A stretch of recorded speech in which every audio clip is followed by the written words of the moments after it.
Hello everyone, welcome to our channel. Today we are going to discuss about the architectures and sculpture of India part 2. Already we discussed about the part 1. Now today we are going to discuss about the part 2. Then let's start it. Then here today we are going to discuss about the architecture in Harappan civilization in this part. The town planning of Harappan civilization uphold the fact that the civic establishment of the city were highly developed. The town were laid out in the rectangular grid patterns. तो यहाँ का जो town ये सब होता था बहुत ही खूबसूरत से बनाया करते थे और सिटी बहुत ही डेवलप के साथ में इस्टेब्लिश किए थे। जैसे आजकल का हम लोग का सिटी प्लानिंग होता है, ड्रेनेज सिस्टम अलग रहता है और बहुत सारा चीज़ है जो रोड का जाने का रास्ता और किस तरह से ये करेंगे, बहुत सारा अलग अलग ये होता है। उस तरह से यहाँ पे भी बनाया करते थे। तो अभी उसी को देख लेंगे। इसका जितना भी टाउन ये हुआ करता था रेक्टेंगुलर ग्रिड पैटर्न में करते थे। तो यहाँ पे देख लीजिए, mainly 3 type of building have been found in the city. और उस बिल्डिंग जितना भी बनते थे वहाँ पे वो सिटी में वो अलग अलग ये होके रहता था। जैसे कि हम लोग का वो साइट में मिल रहा था dwelling houses, public building and public bath. तो यहाँ पे हम लोग का 3 टाइप का बिल्डिंग देखने को मिलता था। पहला है dwelling houses, then public building and public bath. The architecture of Indus valley civilization features. और यहाँ पे आप लोग पिक्चर देख सकते हैं। यहाँ पे लोअर टाउन और सिटाडल किस तरह से बनाया करते थे, कितना ये हुआ करता था। जैसे कि आजकल हम लोग जितना डेवलप के साथ में बना रहे हैं अपना सिटी ये सब, उससे भी अच्छा प्लानिंग ये लोग क्या करते थे। देन अर्बन सिटी जो है इस तरह से बनाया करते थे। Remarkable town planning in an excellent system of drainage and sanitation. और टाउन प्लानिंग भी बहुत ही रिमार्केबल था वहाँ का और एक्सीलेंट था, क्योंकि ड्रेनेज और सैनिटेशन ये सब का भी ख्याल रखा करते थे। अभी अगर हम मार्केट जाते हैं तो ज़्यादातर बहुत सारे सिटी में ऐसे हैं जो कि सैनिटेशन का ख्याल इतना नहीं रखा जाता है, बट ड्रेनेज का रखा जाता है। लेकिन उस समय सैनिटेशन का भी ख्याल रखा जाता था और ड्रेनेज का भी ख्याल रखा जाता था। Large city divided into 2 part. और यहाँ पे जो सिटी था दो 2 पार्ट में डिवाइड हुआ करता था। The citadel mound build on the high podium of mud bricks to the west. और सिटाजल जो था ऊपर में ये करके बनाया करते थे, मड ब्रिक से बनाया करते थे वेस्ट साइड में। The town to the east was the main hub of the residential area, which was also surrounded by a massive brick wall. और टाउन को भी वो ब्रिक्स वॉल से ये करते थे, सराउंडेड बना के उसे अंदर में रेसिडेंशियल एरिया बनाते थे, जहाँ पे कि मार्केटिंग ये सब करने के लिए वो लोग जाते थे। ओके, देन वहाँ का स्ट्रीट भी देखिए यहाँ पे कितना फाइन बनाया करते थे। और वहाँ का स्ट्रीट में ड्रेनेज सिस्टम का कोई ये नहीं है। देखिए यहाँ पे ड्रेनेज सिस्टम इस तरह से बनाया करते थे जो कि अंडरग्राउंड होता था और पानी वहीं से होके बाहर निकलता था। ना लीकेज का प्रॉब्लम ना कुछ था। तो एक बार देख लेते हैं।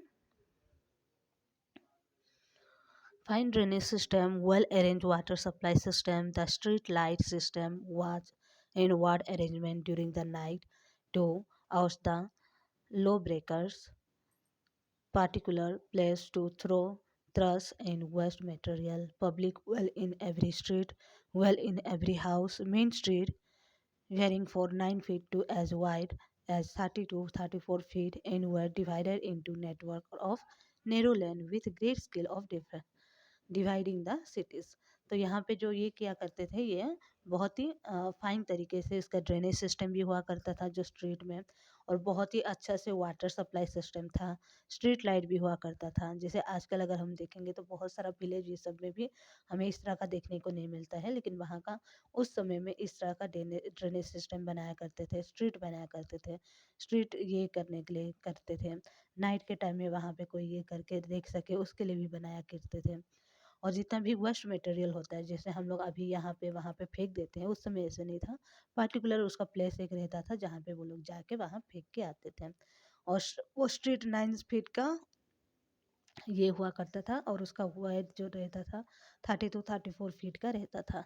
और उसका नेटवर्क जो है छोटा छोटा नैरो बनाया करते थे, जहाँ की स्ट्रीट से अगर चल के जाते समय अगर इस साइड जाना हो उस साइड जाना हो तो आसानी से वो नैरो एरिया से होके निकल सके। ओके, देन बिल्डिंग मटेरियल क्या क्या यूज करते थे देख लेते हैं। No stone build house in the Indus city and the staircase of big buildings were solid, the roof were flat and were made of wood. तो उस समय स्टोन बिल्ड हाउस नहीं हुआ और वहाँ का बिल्डिंग एकदम ये से बनाया करते थे और वहाँ का रूफ एकदम फ्लैट होता था, जैसे कि हम लोग का आजकल का रूफ अगर हम देखेंगे तो एंगल की तरह हम बनाते हैं, बट वहाँ के ये करते थे एकदम फ्लैट बनाते थे और वुड से बनाते थे, लकड़ी से। मटेरियल क्या क्या यूज करते थे, बर्न ब्रिक्स यूज करते थे एंड सन ड्राई ब्रिक्स को भी यूज करते थे। आजकल की भी हम लोग बर्न ब्रिक को ज़्यादा यूज करते हैं, तो उस समय भी इस ब्रिक्स को यूज किया करते थे और सन ड्राई वाला को भी यूज किया करते थे। ओके, यहाँ पे देख लीजिए ड्रेनेज सिस्टम कितना अच्छा से बना हुआ है। ये है इधर इधर, ये सब क्या है, ड्रेनेज सिस्टम है इस तो कितना अच्छा से बनाया हुआ है। आजकल अगर हम देखेंगे तो बहुत सारे ये में जो टाउन प्लान करते हैं उसमें इस तरह का ड्रेनेज देखने को मिलता है, तो उस समय भी इस तरह का ड्रेनेज बनाया करते थे। Advance drainage and sanitation system, और वहाँ पे बहुत ही एडवांस ड्रेनेज और सैनिटेशन सिस्टम का ख्याल रखा करते थे और क्या करते थे। Each house had horizontal and vertical drain and the house drain were connected with the road drain. और एक एक हाउस का जो हॉरिजॉन्टल ये था, उसका हॉरिजॉन्टल और वर्टिकल ड्रेन ये सबको जाके ये रोड का जो मेन ड्रेन होता है वहाँ पे कनेक्ट हुआ करता था, घर का जितना भी ड्रेनेज था। और there were underground drain for the street and there drain were sealed by stone slab.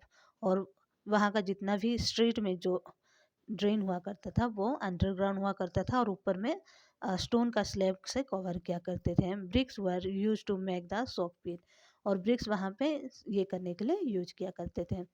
Then great granary, ये देख लीजिए वहाँ का, ये है, तो आप लोग देख सकते हैं वीडियो में।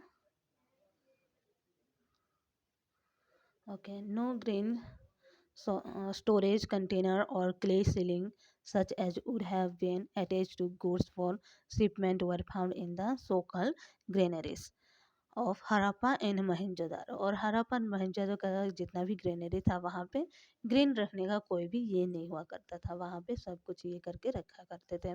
Archaeologist today prefer to call this structure great halls since they were clearly the largest no buildings discover in the ancient Indian city. और यहाँ पे वो लोग ये भी कहा जाता है, जो आर्कोलॉजिस्ट है वो लोग ये प्रिफेयर करते हैं कि जो इस तरह का बड़ा सा बिल्डिंग है जो कि ये था, डिस्कवर किया था इंडस सिटी में, ये कोई हॉल या कुछ हो सकता है। At Mohenjo-daro, evidence for wooden socket in various areas suggests that a large wooden superstructures once cover this building. और वो लोग का ये भी ये है, मोहनजोदारो में जो एविडेंस मिला है, वुडन सॉकेट बनाया करते थे जो कि वो बिल्डिंग के ऊपर कवर करने के लिए यूज करते थे। ओके, देन ग्रेट बाथ, यहाँ पे देख लीजिए, ये है, यहाँ पे ये करते थे, यहाँ पे आके नहाने का, और वहाँ पे अलग अलग रूम ये सब भी मिला करता था जहाँ पे वो लोग ड्रेस को चेंज करते थे नहाने के लिए या नहाने के बाद, तो ये सब यहाँ पे देखने को मिलता है। Okay, Great Bath, ancient structure of Mohenjo-daro, Pakistan, at archaeological site featuring ruin of the Indus civilization। तो जो मोहनजोदारो पाकिस्तान में ये ग्रेट बाथ मिला है, वहाँ के हिसाब से ये अलग अलग फीचर हमें देखने को मिलता है इंडस वैली सिविलाइजेशन का, कि किस तरह से वो एकजुट होकर काम किया करते थे। The great bath date to the third millennium BCE and is believe to have been used for ritual bathing. और ओके, तो ऐसे ये भी माना जाता है कि ये ग्रेट बाथ जो था थर्ड मिलियन BCE में बना हुआ था, और इसके लिए सभी जो रिचुअल बाथिंग होता है, अभी एक अगर हम देखेंगे तो ज़्यादातर जो हिंदू लोग होते हैं वो जाते हैं वहाँ पे, मंदिर के बाहर में रहता है तो वहाँ पे नहा के ये करते पूजा करते हैं, या फिर जो ये होता है गंगा नदी ये सब होते हैं, तो रिचुअल बाथिंग के टाइम में वो लोग सब इकट्ठा होकर वहाँ पे नहाते हैं, उसके बाद में जाके पूजा करते हैं। तो शायद ये भी माना जाता है कि लोग यहाँ पे नहाते थे कुछ भी ये करने से पहले। The great bath is part of a large citadel complex that was found in 1920 during excavation of Mohenjo-daro, one of the main center of the Indus Valley civilization। तो ये ग्रेट बाथ 1920 में डिस्कवर किया गया था मोहनजोदारो में, और ये जो इंडस वैली सिविलाइजेशन का ये मेन सेंटर ये से भी माना जाता है। The bath is build for build of fine brick work and measure 897 square feet. और ये इसको बहुत ही फाइन तरीके से बनाए गए थे, ब्रिक्स वर्क से बनाए थे, ब्रिक से बनाए थे और 897 स्क्वायर फीट के हिसाब से इसको बनाए थे। It is 8 feet 2.5 meter lower than the structure in surrounding pavement. और ये 2.5 मीटर का जो ये था लोअर सराउंडिंग पेवमेंट था, इसे बनाए थे। The floor consist of two scale of the severed bricks set on its in gypsum mortar with a layer of bitumen sealers sandwiched between the skin। तो यहाँ पे भी ये करके बनाए थे, जो ब्रिक्स है अलग अलग ये करके ये फ्लोर में टू स्क्रीन के बनाए थे, जो गिप्सन ये सब डाल के यूज करके बनाए थे। Water was evidently supply bye a large well in A adjacent room. और वाटर यहाँ पे डायरेक्टली वो नदी नहीं था, वहाँ पे सप्लाई करते थे, जो एडजेसेंट रूम था वहाँ से सप्लाई किया करते थे। An outlet in one corner of the bath led to a high corvalled drain that disgorged on the west side of the mold। और दूसरे साइड में कॉर्नर में ये था, जो ड्रेनेज था, वहाँ से पानी अगर गंदा हो गया तो वहाँ से खोल के उसे निकाल के लेके बाहर में फेंक सकते हैं। जैसे कि अगर हम लोग ये देखेंगे, कोई भी स्विमिंग पूल इस तरह से बनाते हैं, तो स्विमिंग पूल में क्या करते हैं, एक साइड से पानी बहने वाला एक ड्रेनेज बना के रखते हैं। जब भी पानी गंदा हो जाता है या फिर नया पानी उसमें भरना हो तो उसे खाली कर देते हैं। तो ये भी उस तरह से यूज किया करते थे। The bath was reached by flight of steps at either end, originally finished with timbers threaded set in bitumen। तो यहाँ पे जो ये था बाथ था वो ये होके बनाया हुआ करते थे, ओरिजिनली फिनिश हुआ था वो टिम्बर ये में। और it is signify of the structure is unknown but it is generally thought to be link with some sort of ritual bathing. और ये यहाँ पे जो सिग्निफिकेंस मिला है वो अननोन है ये स्ट्रक्चर के बारे में, बट ऐसे माना जाता है कि ये रिचुअल बाथिंग के लिए ये जनरली यूज करते थे। Indian wild lacking impressive palace or monument, Mohenjo-daro features numerous baths. Most homes had washroom and an extensive sewage system, suggesting that a priority was placed on cleanliness and sanitation। और यहाँ पे बहुत सारा मोहनजोदारो का जो ये है फीचर्स है, न्यूमेरस बाथ का, वॉशरूम का और अलग अलग सेवेज सिस्टम का, ड्रेनेज सिस्टम का। तो वहीं से हमें पता भी लगता है कि वहाँ पे बहुत प्रायोरिटी देते हैं क्लीनलीनेस को और सैनिटेशन के ऊपर।